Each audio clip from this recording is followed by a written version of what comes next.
bands and bill wheels. I've been at it since a church. Work, work, work, work. Tell her baby make it twerk, twerk, twerk, twerk, twerk, twerk.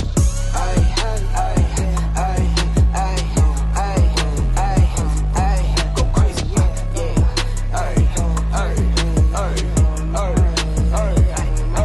go crazy. Welcome to Limelight Conversations. I'm your host, Troy D. Williams, and we have a very special guest in the studio today. Now, for this interview, we have taken a dive into the world of fitness, personal training. This man has built an empire, King of Results. Y'all know him as King of Results, CPT Nation. You know, a lot of different names there. But his name is CJ Chestnut III. And it's a pleasure to have him on the show today. Chestnut, what's good with you, man? Not much. How you doing? Everything's good, man. How's life? I'm good. Welcome to the house. I know, man. You got a nice spot here, man. Thank you. I had to work for it. Putting in a lot of work, man. Definitely. Yeah, man. You're inspiration to a lot of people, man. I try to be. I've always tried to lead by example. Staying humble at the same time, but, just doing things the right way to be successful, whether it's work, sports, career, anything. Right. And, it's people who will follow from there. So. That's what's up, man. So we're going to talk about the whole personal training and the empire you built with that. And then, some of the new moves that you're making. We're going to get into all that stuff, man. But let's talk a little bit about you, though, man. I know you're from the 941 as well, just like me, Bradenton. Shout out to all the Bradenton people out there. What was it like growing up in Bradenton for you, man? It was nice. It was beautiful. It was definitely beautiful. It's kind of a small town, not a middle of nowhere town, as you know, but it's not a major city. Mm-hmm. So it was a good mix. We got nice beaches right there. We got some hood areas, some nice rich areas. So that was the motivation. Seeing certain parts of town, it's like, I want to live like that one day. Right. But we started from not the bottom, but we had to work. Right. We had to work my way up. So I think Bradenton is all about humble beginnings, man. Exactly. It's a very humbling place, man. Exactly. Yeah. So I know you went to Southeast as well. I love that, man. Fellow Noel right there, man. So yeah. You played football, ran track, all that good stuff. Let's talk about that a little bit. Class of 2008. I played under Coach Meckley, Hall of Fame. Yeah, legend. Hall of Fame Florida football coach. And as far as track, I was self-taught. I started running track because I was so slow. I need to do something to get faster for football. So, right. And then I was so slow, they didn't want to put me in any races. So they said, we don't have a hurdler, go do hurdles. How do I do that? Just go do it. So I taught myself how to run hurdles. By my senior year, I went to the state championship. So that's what's up. Yeah, that was a cool story. And then with football, I ended up getting a scholarship. So.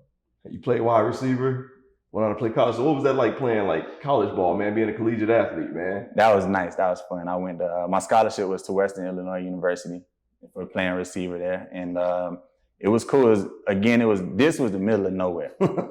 This made Bradenton seem like a major city because Macomb, Illinois was tiny. You could throw a baseball 3 times and that's it. That's the whole town. So, but it was cool because being a college athlete on the football team, it was being like a celebrity on campus. Absolutely. Mixing that with pre-med forced me to learn about self-discipline, time management, things like that, because I wasn't home with my dad anymore for him to be on me. So I had to be the one to get up, go to class when I didn't feel like it, work out when I didn't feel like it. And I slacked my first 2 years, and then I picked it up from there. Once I got the hang of it, I started realizing, the real potential for my growth is going to come from what I decide to do.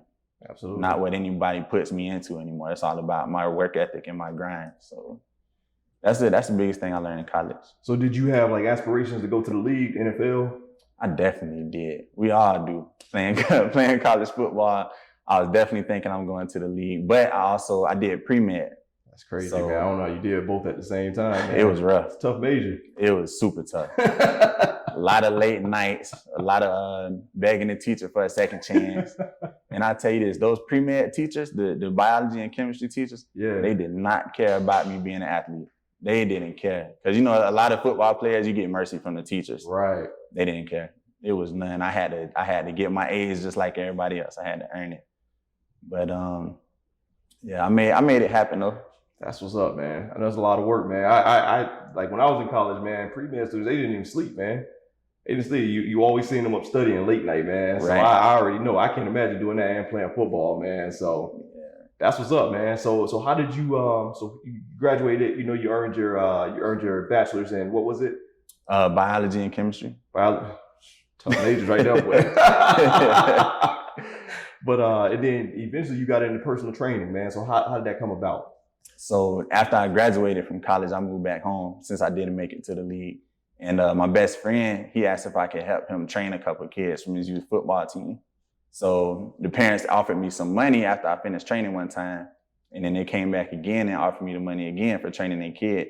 And then the third time the kid brought a friend, they asked how much money should the friend bring. So that's when I realized like I could really make money being out on the field, running around training people and stuff. So I did a whole lot of research on the training industry, figure out how to set my pricing, how to set my schedule, required certifications and things like that. But I had to learn it quick because these kids were ready to train. So that's what got it started. And then along with training athletes, I realized that athletes are always in shape. So I figured I could get anybody in shape, training them like an athlete. So that's when I started doing general fitness also. That's what's up, man. Now, how long have you been a trainer now? For a career, it's been 8 years. It's a beautiful thing, man. 8 years. But going back to high school, like I said, I was so slow and I had to teach myself. So I was only 14 when I first started researching speed training, strength training, weight loss, conditioning, all of that. So I really started learning it at the age of 14. And then I started having my teammates work out with me on the weekends and after practice. So high school was really my first experience of teaching other people how to work out. Gotcha. Okay. Yeah. So how would you say the industry is changing? Because I mean, you've been in the game for a long time now. Like that's a very respectable career, man. Almost 10 years in the game. So there's been a lot of changes since then. Like how has the industry changed? Just personal training from when you started till now. It's I think you see a lot more trainers now. A whole lot more trainers, especially people have kind of picked up on social media. You know, if I look in shape, I can get you in shape in my bio and then boom, I'm a trainer now. So it's a whole lot of trainers out there who, you know, they might not be ready to operate like a professional trainer. So, and I hit on this later too, but that's part of the reason I see that as a problem. And it's a problem that I want to solve because, you know, while I've taken the title of King of Results, I don't want to just sit at the top and brag about it. I want to put other trainers on to be able to produce as many results as I have. Right. And so there's a lot of principles behind that I want to teach to other people because a lot of people know how to work out. But as far as being a trainer, you're in a leadership position, you're in an entrepreneur position, you got to know how to market, all that kind of stuff. It's a lot that goes behind it. Goes with it, yeah. It's not just a matter of taking good pictures and looking in shape. Right. So with so many trainers jumping into the game, not knowing the rest of that stuff, I feel like it's a lot of opportunity to teach people how to be more successful with that. I got you. Now you mentioned King of Results. How did you come up with that name? I like it, man. It's very, very catchy. Yeah, it was. I was hesitant at first because, you know, being from Bradenton again, that's a more old school mentality, humble city. You know, let your work do the talking for you. Don't talk for yourself. Right. But at a certain point, actually, my hashtag got banned off Instagram. #CPT Nation. And I found out it's because I was using it too much. And with Instagram, if you post the same thing over and over and over and over, they start hiding it. So I had to come up with a new hashtag. And I started looking at all my results. And I said, man, I don't see any other trainer with this many results. Over 100 transformations that I kept track of. That's crazy, man. So I started hashtagging King of Results. And then when I wanted to rebrand and shift things from my local Bradenton brand to something that was more worldwide potential, said, well, I've been hashtagging and I might as well just take the name. So I just rebranded the King of Results. King of Results. And that's a title that your results give that to you. You know, it's not something that you have to say, the result. Like I've seen a lot of the transformations that you made, man. That's a beautiful thing, man. What type of satisfaction do you get from helping a client like transform and then be happy with what they see in the mirror? It's amazing.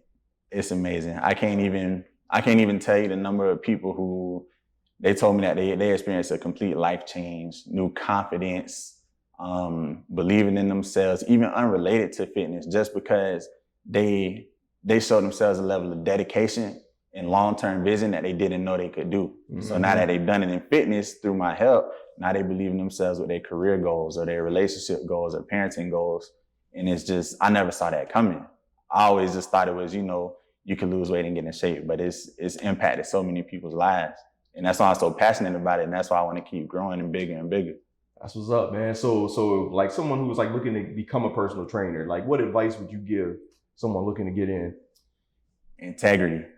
That's the number one thing. Integrity. That's gotta have that. Yeah. And you just apply it to everything. Integrity with your pricing. Integrity with, once you set your pricing, stay true to it. Don't lower your pricing to make $1 because you need it. Stay true to the pricing you set because you set it for a reason. Treating everybody fairly, giving everybody the same treatment, regardless of who they are, how they look, what type of following they have. You got to maintain integrity. You just apply that to every situation with training, even with the actual workout part. You know, you might not be feeling good that day. You might have somewhere to go. You can't cut people's workout short. There's people paying you for this. You got to give everybody your best, 100%. So just holding on to integrity and the way you operate your whole business. That's the best advice I can give. That's what's up, man. I think anybody who's watching, if they looking to get into that's solid advice, man. Because I think you put that with anything, that integrity got to be there, you know. Yeah. Now you have a very diverse but a huge clientele, man. Like I know you got professional athletes, you got social media influencers. The list goes on, man. You train some pretty like high profile people though, man. Like how did you build up that clientele and like how do you keep like clients like that? Honestly, the first pro athlete was Dominique Rogers-Cromartie. And shout out to DRC. Yeah, DRC. He from the hometown too. Yeah. And I used to do a lot of footwork videos, footwork drills, just showing off my fancy footwork. I was fresh out of college. That was all I did. So he noticed the way that I move, and he just wrote me like, man, I need you to teach me how to move like that. So that's how we first connected. And then from there, that kind of raised my prestige to get access to more pro athletes.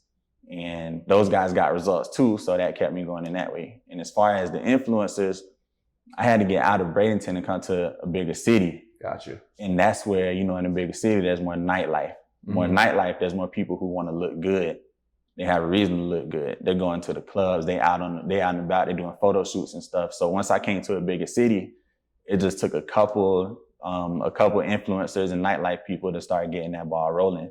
And again, they were getting results, so they were happy with it. That's what's up, man. So you changed up the hustle a little bit, and then you even talked about that. I know you did a post not too long ago. You're saying like the way you network and everything is different now. Yeah. Like you put more time into the networking side to get those. So talk about that a little bit, man. Absolutely. At first, I spent hundreds of dollars on business cards. Business cards, flyers. They still do those? I hope not, because it didn't work for me. Man, spent all that money on paper marketing and traditional marketing. Right. And I barely saw any return from it. Honestly, the only person who ever approached me and said, hey, I saw your business card was the wife of a police officer who wrote me a ticket. And I handed him a business card before he left. I was on it, man. I said, I'm gonna market one way or another, but that's it. All the rest of them, who knows what happened to those cards. And so when I came to Tampa again in nightlife, I went to the club one time, and in that club, I was shaking hands. I was with a couple clients, good looking clients. I had one of my NFL guys in there. So I'm shaking hands with people, and I didn't realize that I train people who a lot of people wish they could have access to. People don't see pro athletes every day. People don't see their favorite Instagram models every day in person. Right. So then it became, well, who is this guy that's around them? Left the club the next morning, I had like 50 new followers, about 10 messages like, hey, I want to work out with you. And I'm like, oh, this is the marketing I need to do. So that's when I started realizing, man, like networking and being out and about and letting people see you and the type of energy and people you have around you, aside from just, this is what I do, this is what I charge. Got you. I realized that that's a way more effective method of marketing. That's what's up, man. I like that. Yeah. When you were just going over that kind of reminded me of the scene on American Gangster with Frank Lucas when he sat at the front of the fight. Yeah. And then that's when everybody knew, who is this guy? Exactly. So that's what's up, man. That's what's up. Now, so you just kind of talked about, you touched on it a little bit, but like, from going from like passing out business cards and like paper, like how has social media made marketing like more effective, just overall? It's been everything, honestly, because everybody is on social media every day. a lot of people on social media all day, every day. So again, to capitalize off of that, why do I want to be setting up tents at events and things like that when I could put that time into trying to connect with people on social media? I never did the whole offering influencers like free business to get promotion. I never did that because, like I said in the beginning, I got to stay true to my business and my pricing. Right. But it's just a matter of connecting with people who they really want my service. And then when I give them that service, we make sure that we're creating content, putting it out there. So it's always genuine and organic marketing versus just paid promo and stuff. Cause there's a lot of that on social media. Right. You know, I pay you $100 to post my t-shirt, things like that. But I still want people to honestly promote what I'm doing so that they can spread the word to their followers from the heart. Right. And people notice that. So that's so much more. Yeah. It means so much more when it comes from that real place. Yeah. Hey, that's what's up, man. Now, your page is pretty dope too, man. Like on our Instagram, dude, I'm like, I know you have a lifestyle that many people would envy, man. Like, I remember one time I called you the Black Hugh Hefner, man. I was like, this dude living the dream, man. But how have you been able to balance, like, just business? Because you do it very well. Like some people are work, but like you enjoy life too along the way. Like, how do you balance this? How do you balance that out, man? Just time for you. And I had to gain a new perspective on the balance, because at first I was work, all work, zero fun for my first 3 or 4 years as an entrepreneur. And it made me successful financially, but it was killing me mentally. You know, I was having to force myself to miss out on things, and I was like, I can't live like this forever. And so once I realized that networking and going out and about could be a form of work, that's when I started to say, okay, like, I don't have to only do work as defined by the traditional mindset of what work is. Right. I can find a way to have fun and still do work at the same time. That helped my mental health. That let me alleviate a lot of the stress that I was putting on myself from being a workaholic. And so that just made it a slow, smooth transition from being a workaholic to finding balance and still being productive with the balance. So it took leaving my small town mindset to get somewhere different so that I could open up my mind. That's deep, man. Yeah. That's deep. I like that.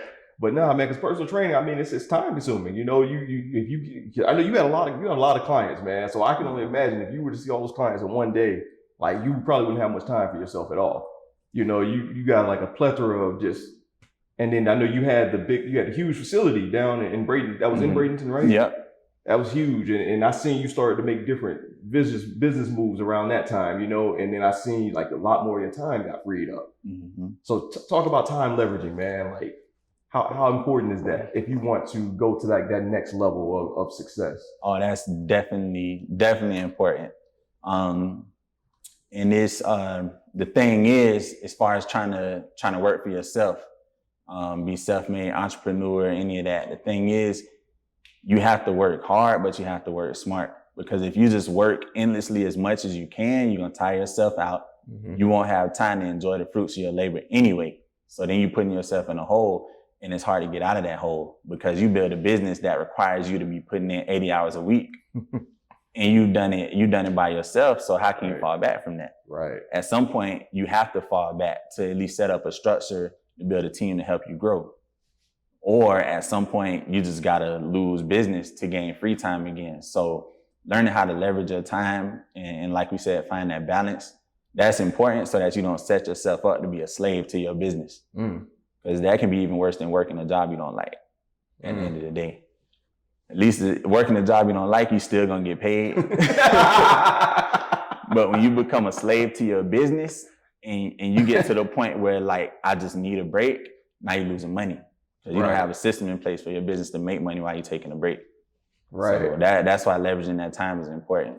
Now, I can only imagine, dude, when you had that facility, man, I can only imagine the overhead, just overhead alone, man. I know it had to be like up there. The place was like massive, man. So, you know, you take away that overhead, lower that cost, you know. But yeah, so last couple of questions here, man. I know you said you're recently now changing and going to like more of an online business model, man. So talk about that a little bit. What's in the future for Mr. Chestnut? there's so much more potential for growth online. Because like you said, I max out on clients. I'm training in person throughout the day. It's only so many hours in a day. It's only so many people I can train in a day. Mm-hmm. Producing so many results and doing good business, the demand is up here. Mm-hmm. And if my time is maxed out here, I'm at a stuck point. Now I'm turning people away, and I'm in the business of helping people. So I got so many people reaching out for my help, and I'm tired. I got tired of saying I can't help you because I'm fully booked. So my way to solve that problem was to shift to online, where now I have more time and I can impact more people. Mm.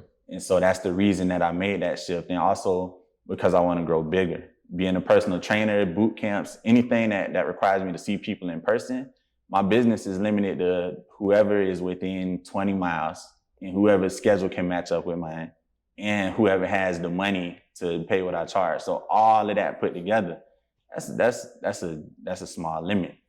Online, people can do it on their own time, wherever they are. I have clients in other countries, Japan, England, Iran. They can work out on their own time. They still getting my expertise. They still getting the motivation and the training that they need to get in shape. And so I realize that the potential is endless with online training. So that's why I'm going that route. And I enjoy the marketing. I enjoy networking. I won't lie, I enjoy drawing in attention.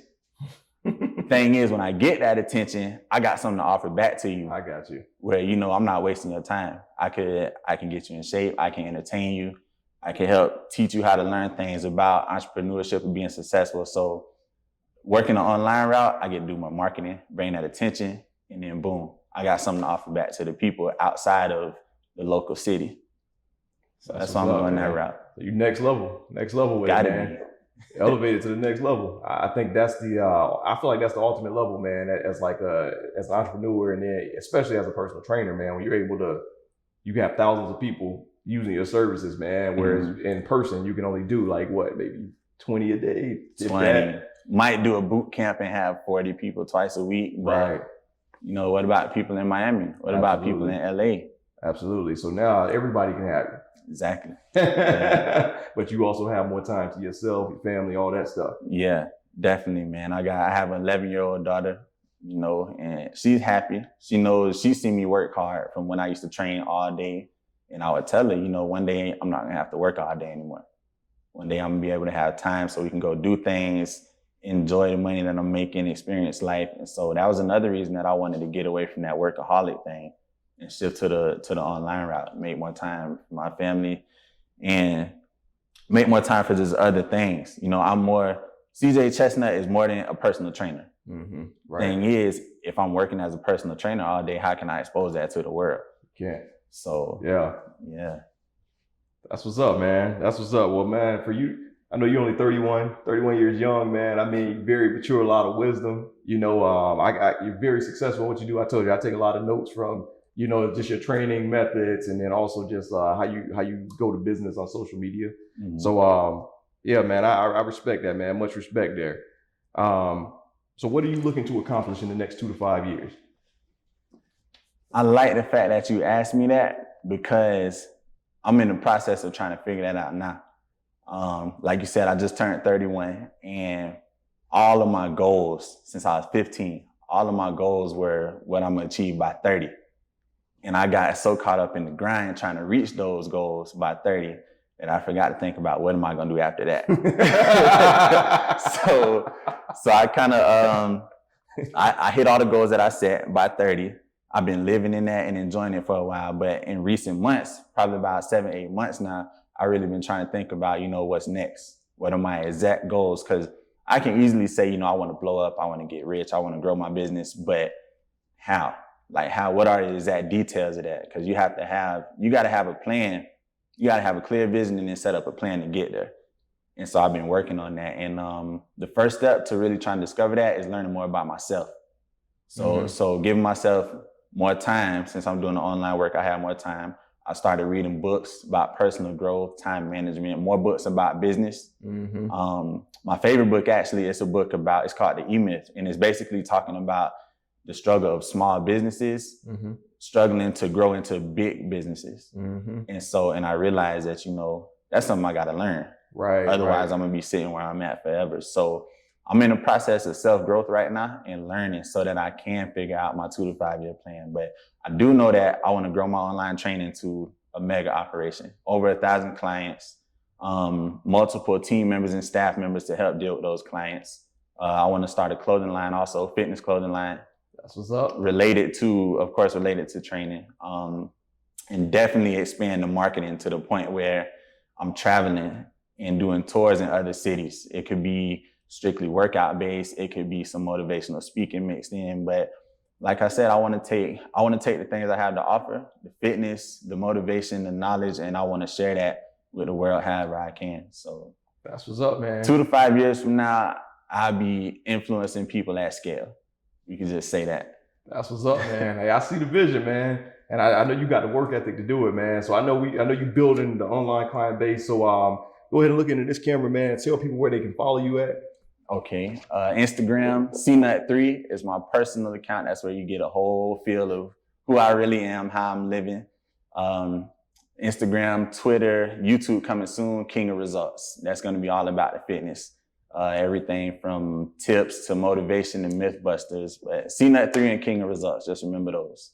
Gotcha. Hey, man, well, it's been a pleasure chopping it up with you, man. I know the world got some value out of this. I know I did. Again, you know, that's what this show is all about, just bringing that inspiration to people, man. And I think you're doing an amazing thing. You've accomplished more than most people have accomplished by the age of 31. So I just wanted you to know, man, I take my hat off to you. Keep doing your thing. And yeah, man, sky's the limit, man. Yeah. Well, guys, thank you for tuning in to Limelight Conversations. This has been another special interview. And remember, it goes down in the limelight.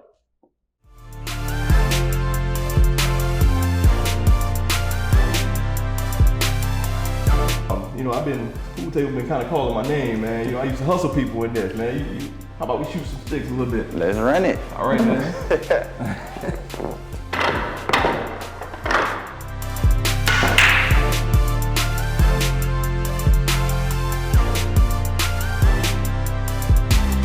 Man, we didn't give me no shots, man. That's just trick shot. Oh, I'd have made yours. And scratch. God, dog, I'm rusty.